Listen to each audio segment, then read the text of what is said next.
4 قسم کے جہنمی ایسے ہیں جب ان کو جہنم میں ڈالا جائے گا تو جہنمیوں کے چیخنے اور چلانے کی وجہ سے اس جہنم کے دوسرے جہنمی بھی پریشان ہو جائیں گے. وہ تو پہلے ہی سے پریشان ہے کہ مجھے جہنم میں ڈال دیا گیا, یہ اور چلے گئے اور یہ اتنا چیخیں گے, اتنا چلائیں گے کہ ان کے چیخنے اور چلانے کی وجہ سے دوسرے جہنمی بھی پریشان ہوں گے اور کہیں گے یہ کون کم وقت یہاں آ گئے جو ہمیں اور پریشان کر رہے ہیں, ہم تو پہلے سے پریشان تھے, انہوں نے اور بڑی مصیبت میں ڈال دیا. کون لوگ ہیں؟ ان میں کچھ لوگ نظر آئیں گے جن کے اوپر آگ کے صندوق معلق کر دیے گئے ہوں گے. صندوق, باکس, آگ کے انگاروں سے بنے ہوئے صندوق ان کے اوپر معلق کر دیے گئے ہوں گے. کچھ لوگ ایسے ہوں گے جو اپنی اتڑیاں, اتڑی جو پیٹ میں جو آنت ہوتی ہے نا, اتڑی, اپنی اتڑی گھسیٹ رہے ہوں گے, کھینچ رہے ہوں گے اور اپنی اتڑیاں کھینچ رہے ہوں گے. اور تیسرے وہ لوگ ہوں گے جو لوگوں کا گوشت کھا رہے ہوں گے, جو لوگوں کا گوشت کھا رہے ہوں گے.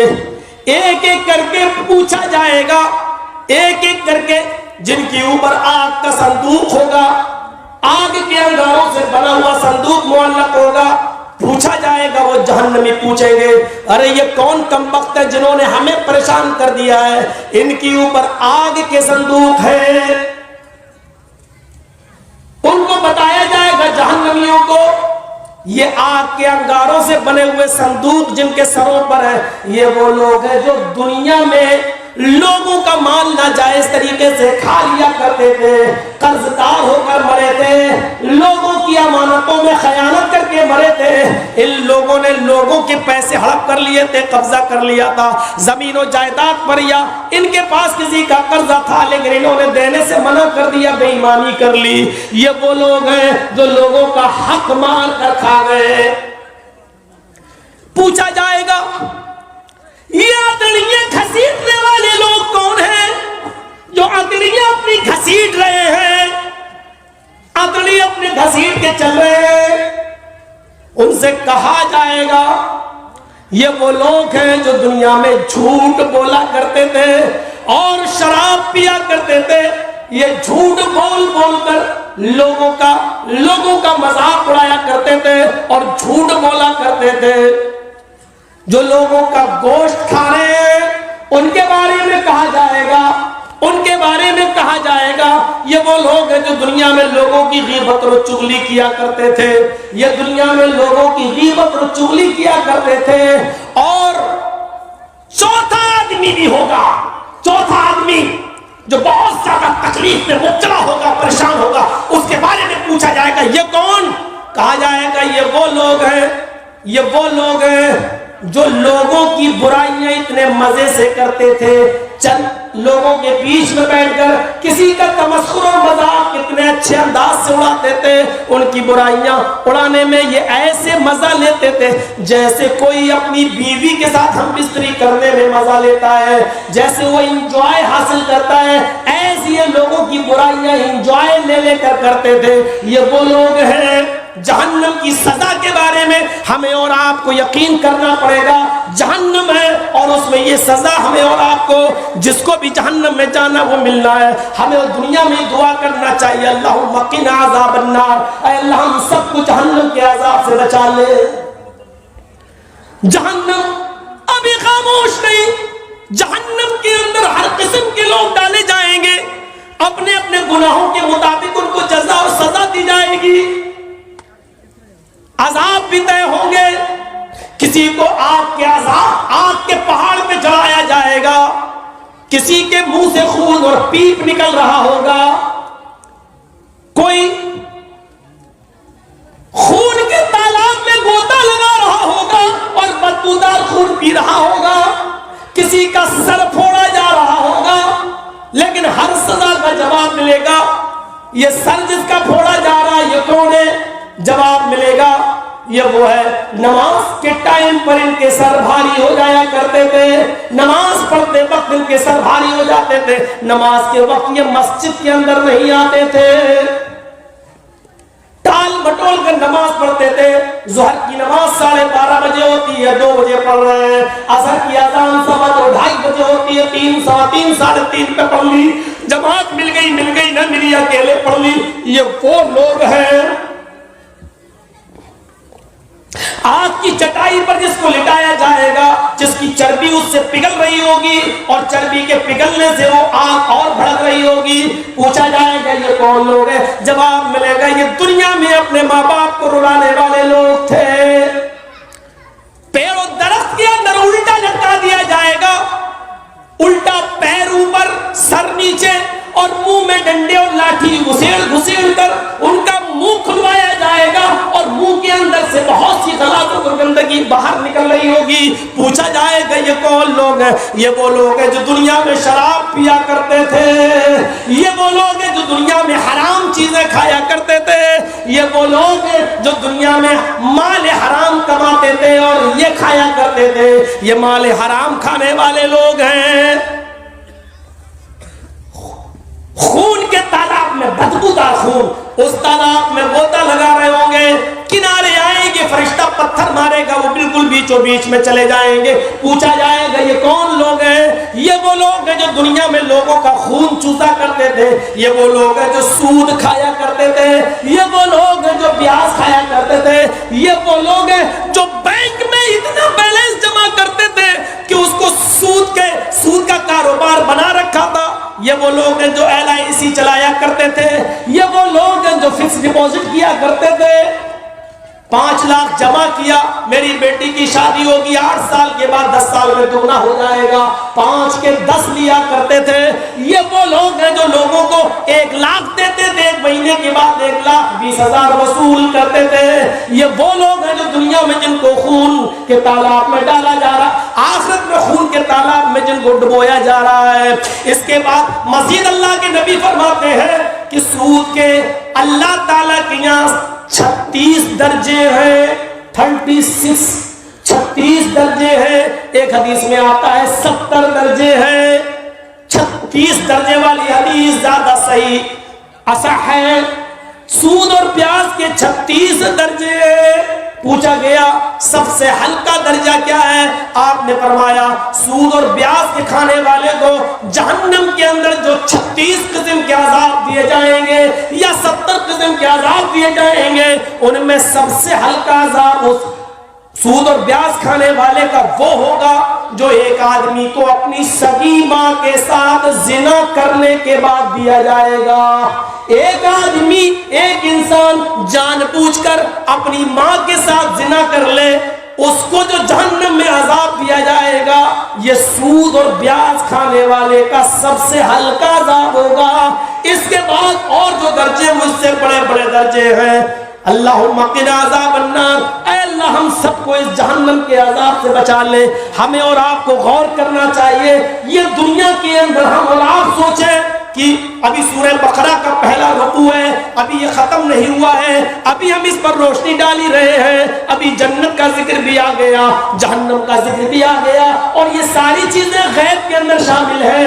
الذین یؤمنون بالغیب، جہنم کا تعلق بھی غیب سے ہے، کسی نے اس کا مشاہدہ نہیں کیا، اپنی آنکھوں سے نہیں دیکھا، چھپی ہوئی ہے، لیکن ایمان رکھنا ہے کہ جہنم میں اس قسم کے عذاب موجود ہے۔ اللہ کے نبی فرماتے ہیں جہنم میں کچھ عورتوں کو سروں کے بال پکڑ کے لٹکا دیا جائے گا۔ امام احمد اپنی مسند کے اندر نقل کرتے ہیں سروں کا بال پکڑ کر لٹکا دیا جائے گا، فرنگی کی طرح وہ گھوم رہی ہوں گی، ان کے جسم سے کپڑے اترے ہوئے ہوں گے، ان کے دونوں سینوں میں بریسٹ کے اندر، ان کے دونوں سینوں کے اندر خنجر چبھو دیے گئے ہوں گے، ادھر سے نیچے سے ڈالا گیا ہوگا، اوپر نکال لیا گیا ہوگا، دوسرے بریسٹ کے اندر بھی خنجر ڈالا گیا ہوگا، اوپر سے نکال لیا گیا ہوگا۔ پوچھا جائے گا اے اللہ کے نبی یہ کون لوگ ہیں؟ پوچھا گیا اے اللہ کے نبی یہ کون لوگ ہیں، یہ کون عورتیں ہیں جن کے سر بال جن کے لٹکے ہوئے بالوں کے بل لٹکا دی گئی ہے، اور ان کے سینوں میں، ان کے بریسٹ میں خنجر بھونک دیے گئے ہیں۔ اللہ جبرائیل نے بتایا اللہ کے نبی کو، اے اللہ کے رسول، یہ وہ عورتیں ہیں جو گھر سے باہر نکلتی تھی تو ان کے سروں پر اوڑھنیاں نہیں ہوتی تھی، یہ اپنے بال غیر مردوں کے سامنے کھول کر چلا کرتی تھی، یہ اپنے بالوں کو چھپاتی نہ تھی، یہ اپنے بالوں کو چھپاتی نہ تھی، یہ اپنے بال دکھا دکھا کر چلتی تھی۔ اور یہ وہ عورتیں جن کے سینوں میں خنجر داخل کر دیے گئے، جو اتنے ٹائٹ کپڑے پہنتی تھی، اتنے ٹائٹ بلاؤز پہنتی تھی کہ کپڑا پہننے کے باوجود جب یہ بازاروں میں چلتی تھی، گھر سے باہر نکلتی تھی، تو ان کے سینے کا ابھار ان کے کپڑوں کے اوپر، ان کے کپڑوں کے پہننے کے باوجود نظر آتا تھا۔ آج یہ سزا ان کو دی جا رہی ہے۔ ہماری ماں بہنیں جو ایسا کر رہی ہیں، اپنے انجام کے لیے بھی تیار رہیں۔ جلسہ سن رہی ہے تو توبہ کریں اور اپنی آخرت بنائیں۔ الذین یؤمنون بالغیب کے اندر یہ چیز بھی شامل ہے۔ چلیے آگے، الذین یؤمنون بالغیب، اگر غیب کے اوپر چلے اور جنت و جہنم کی نعمتیں اور سزائیں بتانا شروع کر دیں تو تقریر اسی پر ختم ہو جائے گی۔ الذین یؤمنون بالغیب ویقیمون الصلاۃ۔ اب آئیے ایک اور لفظ کا، ویقیمون الصلاۃ، اور جو نماز قائم کرتے ہیں۔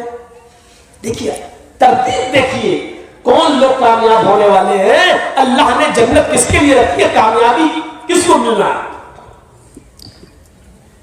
قرآن میں شک نہ کرو، پہلی چیز۔ دوسری چیز، اللہ کا ڈر اپنے اندر پیدا کر کے قرآن کی تلاوت کرو۔ تیسری چیز، الذین یؤمنون بالغیب، غیب پر ایمان رکھو، اور غیب میں اللہ پر ایمان، فرشتوں پر ایمان، جنت پر ایمان، جہنم پر ایمان، اس ساری چیزیں اس پہ شامل ہے۔ چوتھی چیز پر آئیے، وَيُقِيمُونَ الصَّلَاةَ، اور جو نماز قائم کرتے ہیں۔ یہاں میں بہت لمبی چوڑی بحث نہیں چھوڑوں گا آپ کے سامنے، صرف اتنا بتا دوں، الَّذِينَ یؤمنون بالغیب ویقیمون الصلاۃ، نماز پڑھنے کے لیے نہیں کہا اللہ تعالیٰ نے، یہاں نماز قائم کرنے کے لیے کہا۔ یقیمون الصلاۃ، اقامت صلاۃ کیا ہے؟ نماز پڑھنا تو یہ بھی ہے کہ ہم صبح سے شام تک سفر میں تھے، گھر آئے، ٹرین میں موقع تھا نماز پڑھنے کا لیکن نہیں پڑھ سکے، اب گھر پہ آ کے صبح سے شام تک کی ساری چھٹی ہوئی نمازیں پڑھ رہے ہیں۔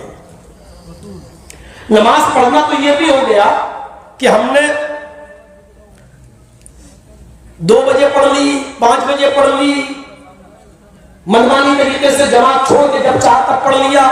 IPL میچ آ رہا ہے، چلو دیکھ لو، کون ٹیم جیت رہی ہے، فائنل ہے، اس میں عشاء کی نماز نکل گئی، نماز ختم ہو جانے کے بعد میں پڑھ لیں گے، پڑھ لی۔ یہ نماز پڑھنا ہوا، نماز کا قیام نہیں ہوا۔ اقامت صلاۃ الگ ہے۔ ان الصلاۃ کانت علی المؤمنین کتابا موقوتا، نماز مسلمانوں پر اپنے وقت مقررہ پر فرض کی گئی ہے۔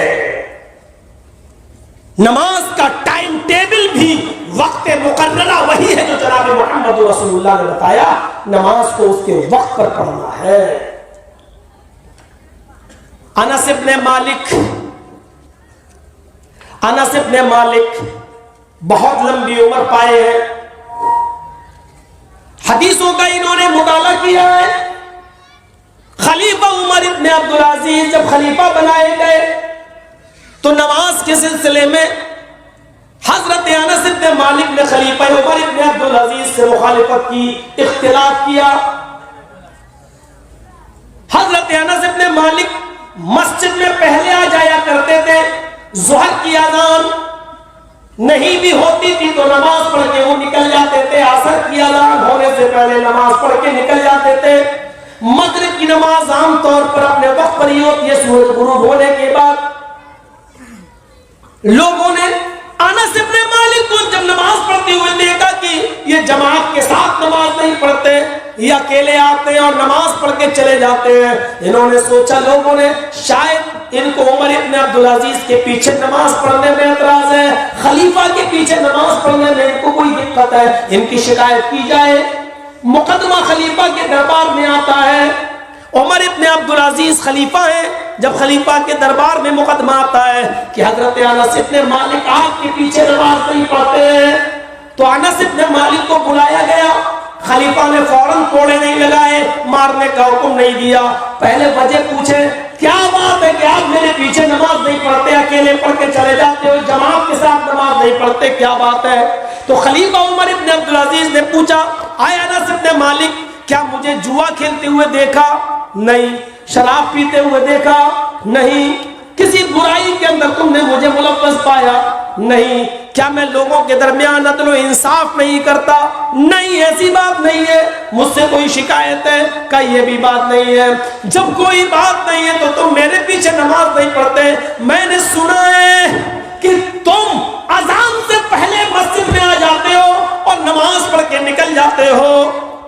اے انس ابن مالک ایسا کیوں کرتے ہو تم؟ تمہیں جماعت کا خیال نہیں ہے, تم پہلے کیوں آتے ہو اور نماز پڑھ کے مسجد سے کیوں نکل جاتے ہو؟ انس ابن مالک فرماتے ہیں آئے خلیفہ عمر ابن عبدالعزیز, میری آنکھیں محمد رسول اللہ کے نماز کے اوقات کو پہچانتی ہیں. اللہ کے نبی نے ظہر کب پڑھی یہ میری آنکھوں نے دیکھا ہے. اللہ کے نبی نے عصر کب پڑھی یہ میری آنکھوں نے دیکھا ہے. حضرت محمد رسول اللہ نے مغرب کب پڑھی یہ میری آنکھوں نے دیکھا ہے. عشاء کب پڑھی میری آنکھیں جانتی ہیں. فجر کب پڑھی ہے میری آنکھیں پہچانتی ہیں. میں نے لمبی عمر پائی ہے, مجھے معلوم ہے اللہ کے رسول کا نماز کا وقت کیا ہے. اے عمر ابن عبدالعزیز آپ سے مجھے کوئی شکایت نہیں ہے, لیکن جب آپ ظہر اس وقت پڑھتے ہیں جب اللہ کے نبی صلی اللہ علیہ وسلم کے ٹائم کے مطابق ہوتا ہے تو میں آپ کے پیچھے نماز پڑھ لیتا ہوں. عصر جب اس وقت پڑھتے ہیں جب نبی اکرم کے ٹائم کے مطابق ہوتی ہے تو میں آپ کے پیچھے نماز پڑھ لیتا ہوں. لیکن جب آپ ٹائم بدل دیتے ہیں اور لیٹ آتے ہیں تو آئے خلیفہ میں اس وقت میں نماز پڑھ کے چلا جاتا ہوں جس وقت نماز کا ٹائم ہو جاتا ہے, کیونکہ میری آنکھیں ظہر عصر مغرب عشاء فجر سب کی اوقات کو پہچانتی ہے. میں نہیں چاہتا کہ اپنی نماز اس ٹائم سے ہٹا دوں جس ٹائم جناب محمد رسول اللہ صلی اللہ علیہ وسلم کا نماز کا وقت ہے. میں اول وقت میں افضل وقت میں نماز پڑھنا بہتر سمجھتا ہوں, کیونکہ میری آنکھوں نے محمد رسول اللہ کے نماز کے وقت کو پہچانا ہے, جانتی ہے.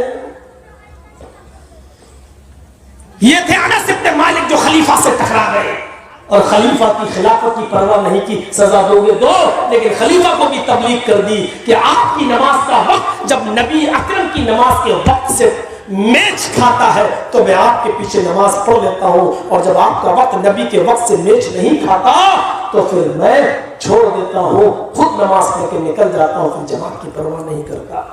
کیونکہ مجھے جماعت سے نماز پڑھنے سے بہتر لگتا ہے کہ رسول اللہ کے ٹائم کے مطابق نماز پڑھی جائے, اول وقت پر نماز پڑھی جائے. اور پوچھنے والے نے پوچھا تھا اللہ کے نبی سے ای الاعمال افضل, سب سے اچھا عمل کون سا ہے؟ تو اللہ کے رسول نے یہی کہا تھا صلاۃ لوقتہا, نماز کو اس کے اول وقت میں پڑھنا, اس کے اصل وقت میں پڑھنا یہ سب سے اچھا عمل ہے. اس لیے میں اول وقت میں نماز پڑھ کے نکل جاتا ہوں. میرے بھائیوں اپنی مسجدوں کو اول وقت سے کہ نماز سے مزین کیجئے, اول وقت میں نماز پڑھنے کو لاگو کیجئے. یہ ہے الذین